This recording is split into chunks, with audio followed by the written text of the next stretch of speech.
Monsieur Ange.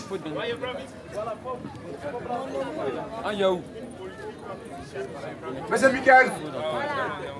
Frère, n'hésitez pas. Hein? N'hésitez pas. Une femme qui porte pantalon, si elle va au ciel, c'est que Dieu s'est trompé. La femme n'a pas le droit de porter pantalon. La femme n'a pas le droit de porter les boucles d'oreilles. Une femme qui fait punch. Une femme qui fait punch. Une femme qui fait punch. Si elle va au ciel, c'est que Dieu a oublié.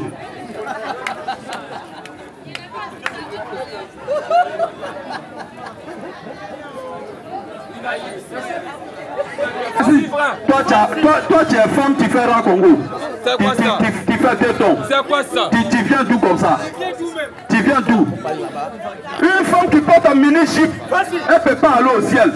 Parce que la Bible est claire. La Bible est claire. Dieu est clair. Dieu est clair. Il dit quiconque regarde une femme et la désire dans son cœur, il a déjà couché avec elle. Imaginez maintenant, toi tu portes une robe moulante, tes fesses sont plaquées comme ça, puis tu remis ça dans les quartiers.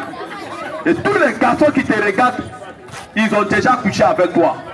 La Bible, au dernier jugement, quand tu vas t'arrêter comme ça, tu dis, Seigneur, moi ici vierge, dans ma vie je n'ai jamais connu un garçon. Dieu va te dire tout simplement, retourne-toi. Quand tu vas te tourner comme ça, une pléiade de garçons, beaucoup de garçons, même les faux couchés dans la poubelle, un cassé, bras coupés, tout ça, Dieu te dira, tu vois, tout cela, tu as couché avec eux. À quel moment tu as fait ça? Quand tu as porté une robe moulante, il te regardait, il a déjà combien d'adjutants avec toi? Frère, il faut aller là-bas pour parler. Donc les femmes qui portent pantalon, répentez-vous. Les femmes qui portent les mini-jeeps, répentez-vous. Les femmes qui portent les boucles d'oreilles, répentez-vous. Tu mets dans un boucle d'oreille, ton affaire est assurée. Rouge à lèvres. Tu mets faux cils, toi-même tu attends toi-même faux. Tu mets faux cils, faux ongles, long comme ça. Vraiment, il y aura beaucoup de personnes à l'enfer. C'est ça. Monsieur Michael, posez votre question. Frère, bonsoir. Bonsoir. J'ai une question par rapport à la Sainte Seine. Vous avez dit, les apôtres ont dit, la Sainte Seine doit forcément se prendre la nuit. Maintenant, ma question est la suivante. Ma question est la suivante. Moïse, dans l'Ancien Testament, Dieu lui a donné la loi pour qu'on puisse suivre la loi. Mais l'apôtre Paul a dit que la loi était venue pour nous conduire à Christ. Donc c'est comme si Christ, si on veut voir, Christ était l'abolition de la loi. Dans l'Ancien Testament, Moïse disait qu'on doit suivre la loi. Mais vous dites forcément que ce que les apôtres ont dit, on doit suivre ça. Mais pourquoi les apôtres n'ont pas suivi ce que Moïse a dit? Et puis ils ont suivi Christ. Concernant la Sainte Seine, les apôtres ont suivi ce que comme on appelle, Dieu a prescrit à Moïse dans Exode 12. Exode 12 là, lorsque les enfants d'Israël devaient sortir de l'Égypte, ils ont pris la Pâque, la Sainte Seine la nuit. Tu comprends? Donc les apôtres aussi dans le livre de Actes 20, verset 7, ils ont pris aussi la Sainte Seine la nuit. Jésus aussi a pris ça la nuit, Abraham a pris ça la nuit. Tu comprends? Tu comprends? Maintenant Jésus, écoute-moi, Jésus n'est pas venu abolir la loi.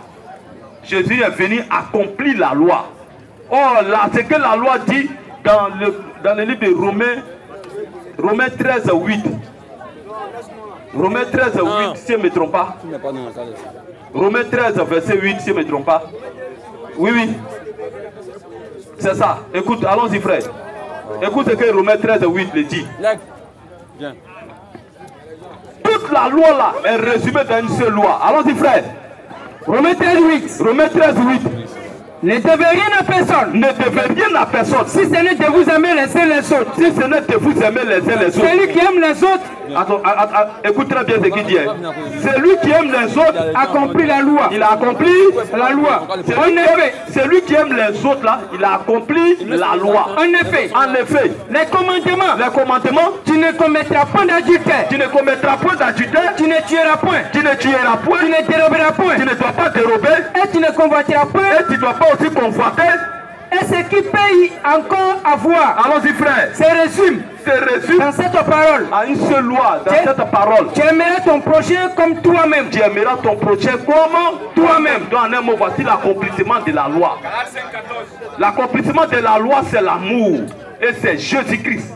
Galates 5:14. Tu comprends? Si tu as Jésus, la loi est accomplie en toi. Si tu n'as pas Jésus, la loi n'est pas accomplie en toi. Allons-y frère.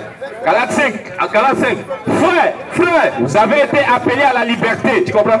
Vous avez été appelés à la liberté. Seulement. Ne faites pas de cette liberté un prétexte de vivre selon la chair. Allons-y frère. Mais rendez-vous par l'amour, serviteurs les uns des autres.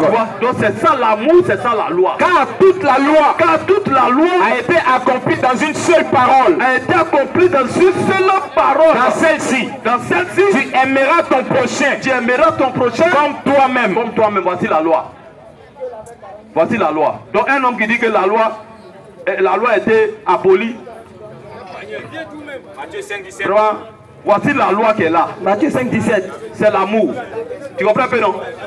Donc on va garder les cartouches en cas de résistance.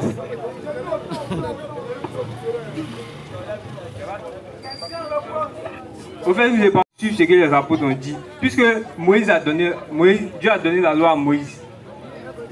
Ok. N'est-ce pas? Il faut prendre Philippiens 4:9. Écoute ce que les apôtres disent. Nous sommes obligés de suivre ce que les apôtres ont fait. On est obligé. Voici ce qu'ils disent ici. Philippiens 4, verset 9. Allons-y frère. Philippiens 4:9. Écoute très bien ce que l'Écriture dit. Ce que vous avez appris. Il dit ce que vous avez appris. Reçu. Et attendu de moi. Là. Et ce que vous avez reçu, vous avez vu en moi. C'est qu'on les a vus, on les avait fait là. Pratiquez-le. Et le Dieu de paix sera avec vous. Et le Dieu de paix sera avec vous. Donc on doit pratiquer ce que les apôtres ont fait. Tu comprends pas? Donc on est obligé de faire ce qu'ils ont fait. Si tu ne fais pas, parce que l'Écriture dit, je te donnerai les clés du royaume des cieux. Ce que tu vas lier sur la terre sera lié dans les cieux. Ce que tu vas délier sur la terre sera délié dans les cieux. Donc c'est à eux que Jésus a donné les clés du royaume. 1 Corinthiens 6:4. Donc on doit faire ce qu'ils ont fait là. Tu comprends pas? Donc donne-lui le micro. J'ai satisfait. Quand on lit dans Lévitique 4, verset 27, on voit comment le péché était expié dans l'Ancien Testament. Mais dans le Nouveau Testament, on ne suit plus ce qui était fait dans l'Ancien Testament. N'est-ce pas? Si Jésus est venu accomplir ça, c'est que normalement vous dites qu'on doit suivre forcément ce qui est écrit dans la Bible.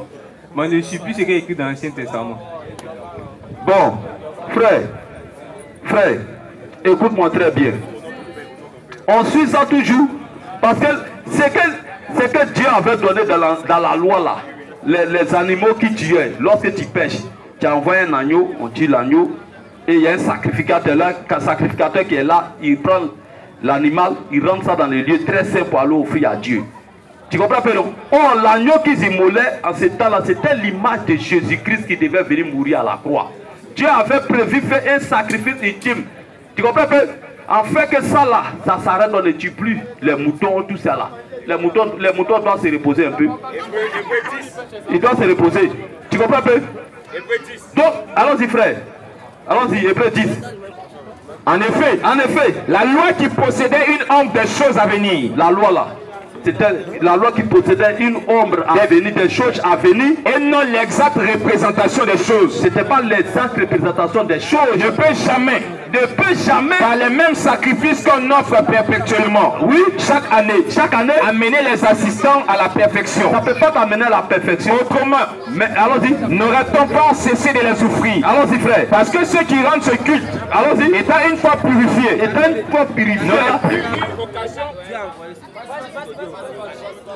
n'auraient plus une conscience de leurs péchés. Allons-y, frère. Mais le souvenir des péchés est renouvelé chaque année par ces sacrifices. C'est-à-dire toi-même là, tu as pris le tâté de Dieu mouton, non? On a train de gorger mouton. On a train de gorger mouton là pour toi. Tu vois une fille qui a été passée en coulant, encore tu as train de laper tes lèvres.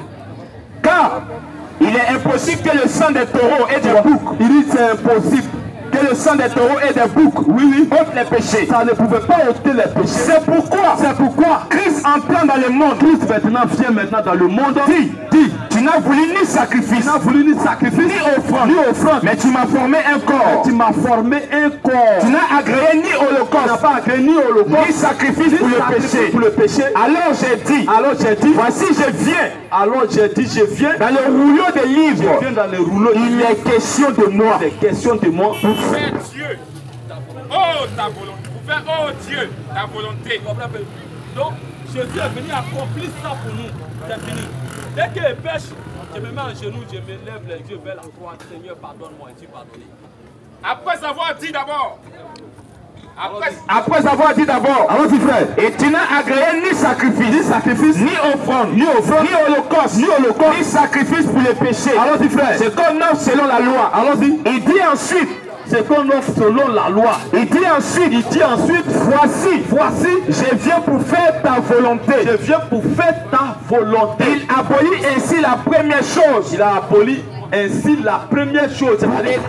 C'est-à-dire les sacrifices, les moutons, il a aboli ça. La première chose, pour établir la seconde. Pour établir la seconde. C'est en vertu de cette volonté là nous sommes sanctifiés, que nous sommes maintenant pardonnés par l'offrande du corps de Jésus-Christ. C'est fini, une fois pour toutes. Il a fait ça une fois pour toutes. On ne doit plus Dieu maintenant mouton. C'est fini. Tous ceux qui font aujourd'hui Dieu mouton pour le pardon de leurs péchés, ils sont sous la malédiction. C'est ça. Donc c'est les gens qui ont rejeté le sacrifice de Jésus. C'est ça pour qui va les attendre. Il dit Jésus n'a pas été crucifié. Jésus n'est pas mort. Il dit Jésus n'est pas mort à la croix. C'est la volonté de Dieu. Jésus est venu accomplir la volonté de Dieu. La volonté de Dieu, là, il devait mourir à la croix. Et il a accompli parfaitement ça. Donc tous ceux qui disent que Jésus n'a pas été crucifié, les péchés te mettent encore sur eux. C'est pourquoi il tue mouton encore.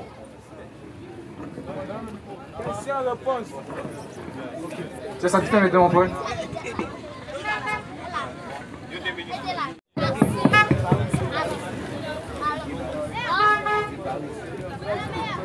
Le dimanche prochain, on sera ici.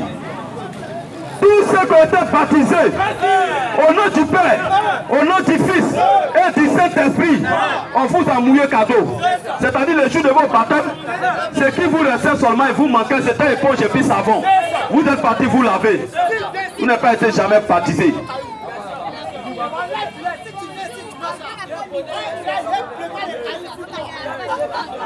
Mais aujourd'hui, Jésus même en sortant l'a lapidé. Et tous ceux qui ont lapidé de Jésus, actuellement ils sont à l'enfer. Ils sont à l'enfer. Monsieur Evaris. Prends la question, il ne faut pas écouter. Evaris. Nous là, on n'a pas besoin de dire Satan sort. Satan sort, c'est la parole qui sort de notre bouche, ça fait agiter les démons. Pose ta question. Si c'était les pasteurs qui venaient ici, ils enlevaient les vers ça comme ça, et qu'ils lancent comme ça, vous tombez. Tout le monde sera d'accord, les applaudit, c'est dangereux. Alors c'est un procédé qui est là. Ok, bonsoir mes frères. Bonsoir. On vous donne tout le temps de poser questions. Okay. Venez poser questions. Merci. Je vais poser ma question, mais pour commencer, je voudrais lire un verset et deux versets. Vas-y. Ok. Le Seigneur fait délivrer de l'épreuve.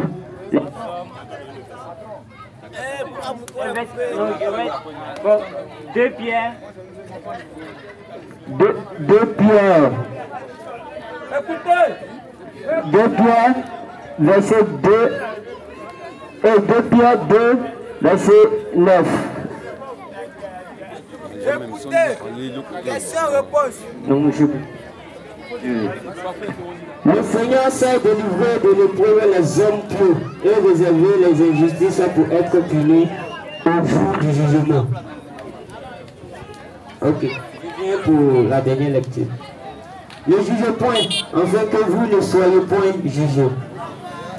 Ok, ma question, bon, j'étais là avec eux et il a entendu le frère dire que le jour du jugement, ce ne sera pas Dieu, Jésus, qui jugera, mais plutôt lui-même qui va juger ceux qui auront comme les injustices. Et oui, ceux qui auront commis l'injustice. Oui. Maintenant, la question que je vais vous poser, si c'est lui qui juge, c'est-à-dire ceux qui prêtent qui jugeront, ou bien si c'est Jésus qui jugera au jour du jugement. Oui. J'ai compris. Donc ça veut dire que un homme n'a pas le droit de juger. Amen, amen. donc ça veut dire que un homme n'a pas le droit de juger. Tu comprends un peu? C'est ce que peut-être tu veux dire. Mais comme tu dis que le jugement, est-ce que c'est nous on va juger ou bien c'est Jésus qui va juger? L'Écriture le dit ici. 1 Corinthiens 5. Allons-y frère. On entend dire généralement, allons-y, qu'il y a parmi vous, oui, de l'impudicité, oui, et une impudicité telle, oui, ne se raconte même pas chez les païens. Allons-y frère. C'est au point que l'un de vous, oui, a la femme de son père, allons-y, et vous êtes enflé d'orgueil, oui, oui, et vous n'avez même pas été plutôt dans l'affliction, oui, afin que celui qui a commis cet acte fût ôté du milieu de vous. oui. Pour moi, absent de corps, mais présent d'esprit. Écoute ce que Paul dit. Hein. Oui, oui. Pour moi, absent de corps, oui, oui, mais présent d'esprit. Oui, oui. J'ai déjà jugé. Bon, lui il a écrit comme ça. Question. Bon, lui il a fait quoi comme ça? Il dit lui il a déjà jugé. Il a jugé les gars. Comme si j'étais présent. Il dit il a déjà jugé. Il n'était même pas là-bas. Hein. Il a appris ça là-bas et puis lui de sa position il était là-bas. Il dit il a déjà jugé. Comme si j'étais présent. C'est pas regardé le juger. Hein. Il dit j'ai déjà jugé. Frère, si on ne doit pas juger là, c'est que les présidents, ceux qui travaillent au paquet d'habitants, on doit les chasser là-bas. Et tous on doit les chasser là-bas.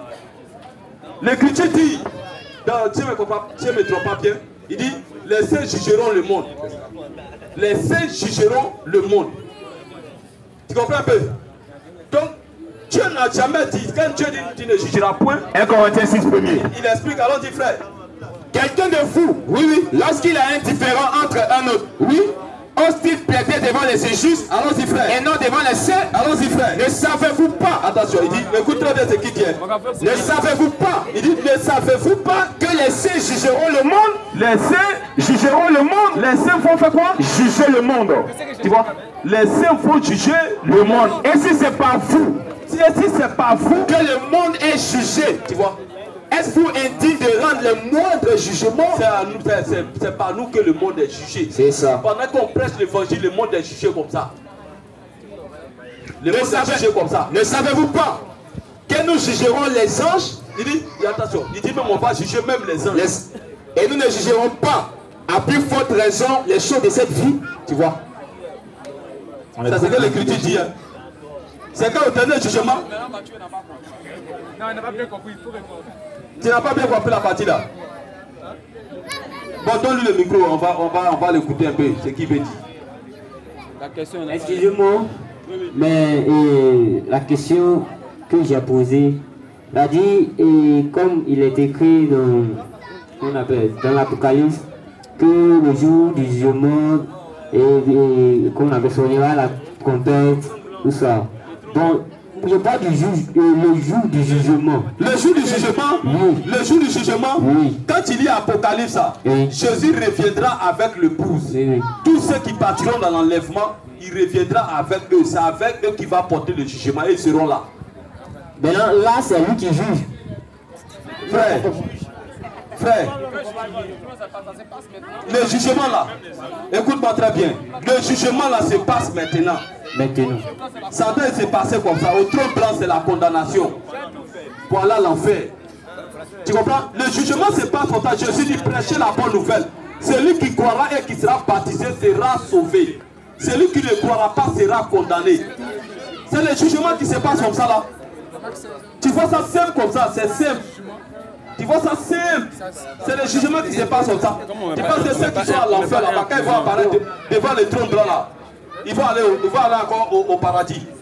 Il faut à l'enfer. Excusez-moi, frère. Mais il est écrit aussi que ceux-là qui sont morts ressusciteront les premiers.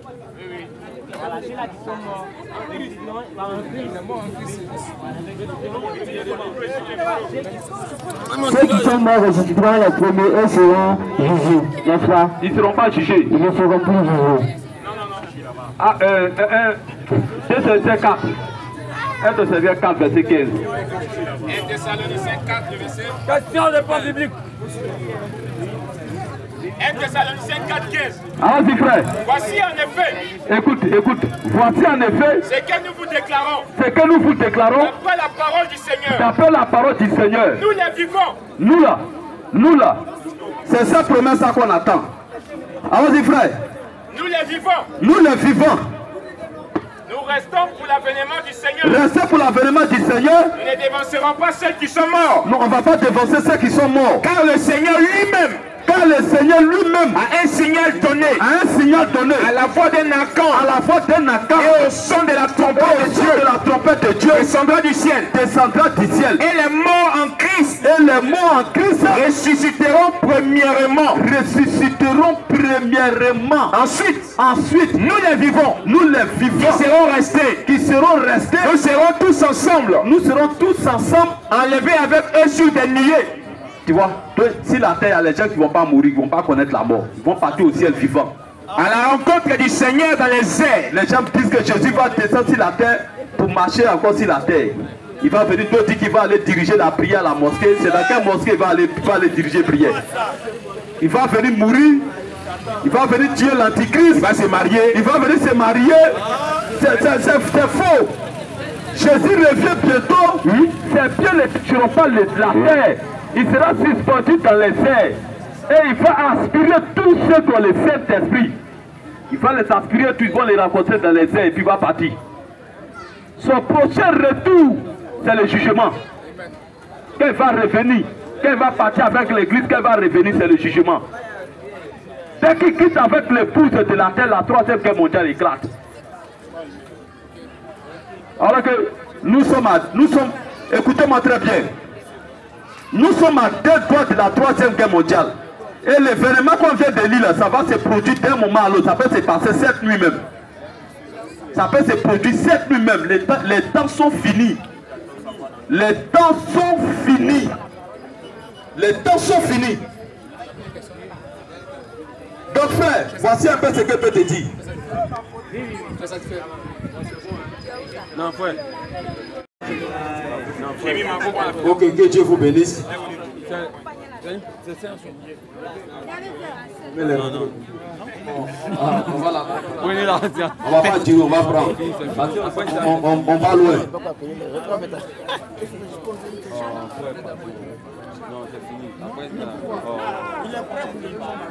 Shalom mon frère.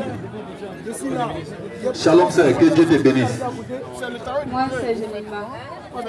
Moi c'est Roméo. Je n'ai pas vraiment de questions à te poser. Je voudrais te parler de quelque chose. Quand tu as dit la Sainte Seine, on parle le soir. Il faut qu'il parle de Dieu. Monsieur. Oui.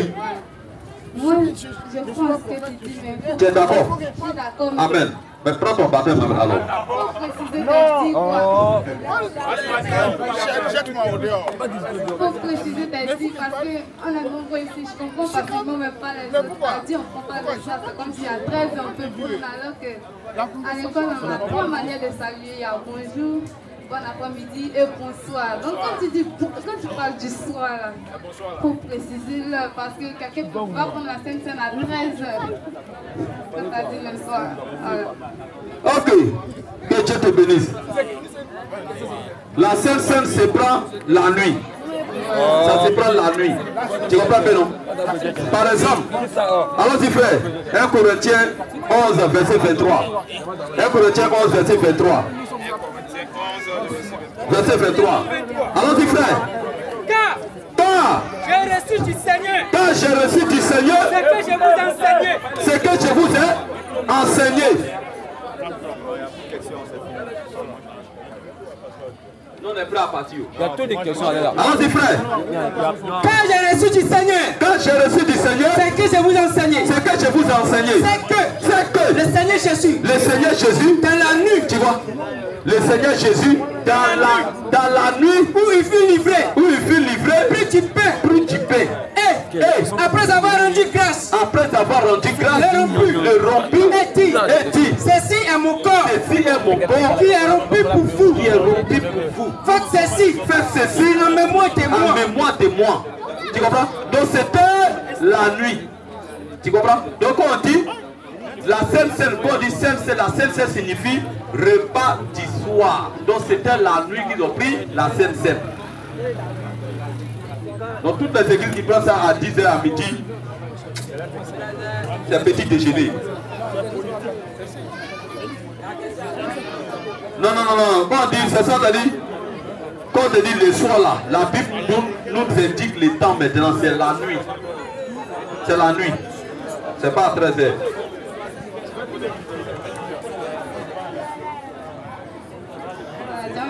Une dernière chose à dire. Ok.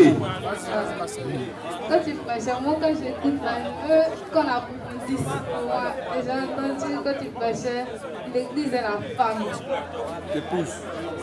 J'ai pas compris. Si tu peux m'expliquer pourquoi. Ok. Frère, on va prendre Éphésiens. Éphésiens 5, verset 22. Femme, soyez soumise à vos maris. Tu vois, il dit femme, soyez soumise à vos maris. Comme au Seigneur. Car le mari est le chef de la femme. Comme Christ est le chef de l'église. Tu vois, il prend l'image du mariage et il compare ça avec son église. Tu comprends? Alors que quand un homme est marié à sa femme, automatiquement la femme porte le nom de son mari. Tu comprends? Alors si l'église aussi est la femme de Jésus-Christ, on doit l'appeler Madame Jésus-Christ. C'est-à-dire l'église du Seigneur Jésus-Christ. Elle ne doit pas être appelée catholique, Assemblée de Dieu, Christianisme Céleste, Baptiste, Témoin de Jéhovah. Non. Tu comprends? Quand tu lis dans le livre de Actes 15, verset 14, que les frères vont lire, Actes 15, verset 14. Actes 15, verset 14. Il nous dit quelque chose là. Actes 15, verset 14. Actes 14. Oui. Simon a raconté comment Dieu a d'abord jeté les regards sur les nations, pour choisir du milieu des nations là un peuple qui portait son nom, son nom là c'est Jésus-Christ. Tu comprends? Un peuple qui porta son nom. Donc nous sommes de l'église du Seigneur Jésus-Christ. C'est nous qui sommes le peuple de Dieu.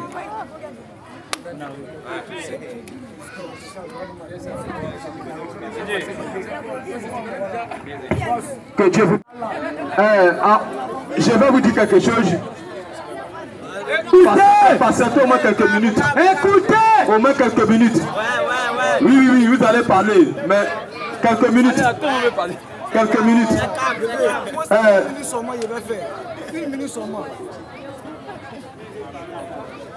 Quelques minutes. La chose la plus importante qu'on est venu présenter ici, c'est le salut. Si tu as écouté, est-ce que cela t'a touché? C'est le temps pour toi de venir prendre ton baptême. Le dimanche prochain, nous serons ici. C'est la première fois qu'on est venu aujourd'hui. Je crois que le dimanche, on va revenir ici encore. Parce que nous prêchons au marché là. On ne sait pas pourquoi Dieu nous a amenés ici aujourd'hui. Mais on est venu, on voit qu'ici vraiment, vous aimez la parole. On serait là ici à cause de vous. On va prendre au moins 1 mois ou bien 2 mois ici avec vous. Pour vous aider. Voilà, après ça, on va partir. Je laisse mon contact. Tous ceux qui veulent nous contacter, on va laisser notre numéro. Et puis notre page Facebook et YouTube. Voilà, vous tapez sur YouTube, vous tapez les combattants des fausses doctrines. Les combattants des fausses doctrines. Quand vous allez taper les combattants des fausses doctrines, vous verrez tous nos vidéos, tout ce que nous faisons, et vous vous abonnez à notre page. Et maintenant, si Facebook aussi, les combattants des fausses doctrines. Si TikTok aussi, les combattants des fausses doctrines. Et mon numéro, vous pouvez nous appeler pour des questions sur WhatsApp et tout ça. 05 44 38 79 71. 05 44 38 79 71. Je reprends une dernière fois. 05 44 38 79 71. On a dimanche prochain, Dieu voulant. Que Dieu vous bénisse.